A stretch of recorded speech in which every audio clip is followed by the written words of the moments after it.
David, you got any words of wisdom for us? This bill brought up your alley. I'd be honored to talk for a minute if possible. Yes, ma'am. Okay.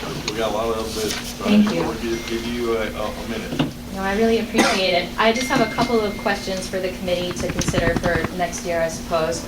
One is one of the biggest challenges I've heard is to actually fund the hemp program. So since the applicant fees are so expensive in the medical cannabis, I'm wondering if some money can be funneled towards the hemp program.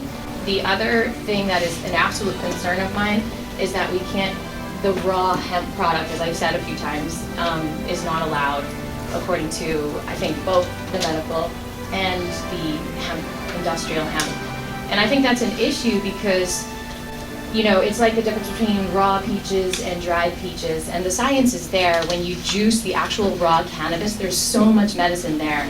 A lot of people say the smoking and the oil is the best form of medicine, but I think it depends on the individual, and so it's really good to have the options if we want to take care of our people. And one more thing I want to say is, I understand your fear about there being like, it's the same plant. It is.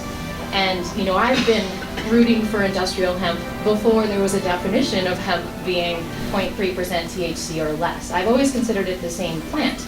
And my biggest fear is that we wouldn't free this plant fast enough to help our environment with all of the great things that hemp does for our environment. The trichomes clean the air when it's growing outside, it's great for the bees, it, you know, remediates the soil, and so my fear is that we're going to be so afraid of medical cannabis that industrial hemp will never be free.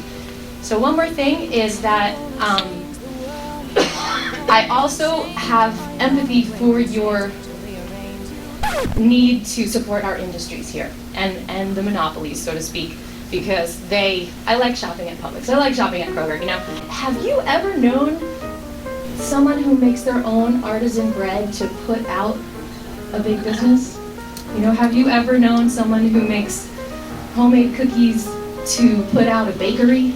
So I think we don't need to be scared of having some kind of a home grow for especially the folks that cannot afford the expensive oil, but they deserve the medicine. So that's all I have to say.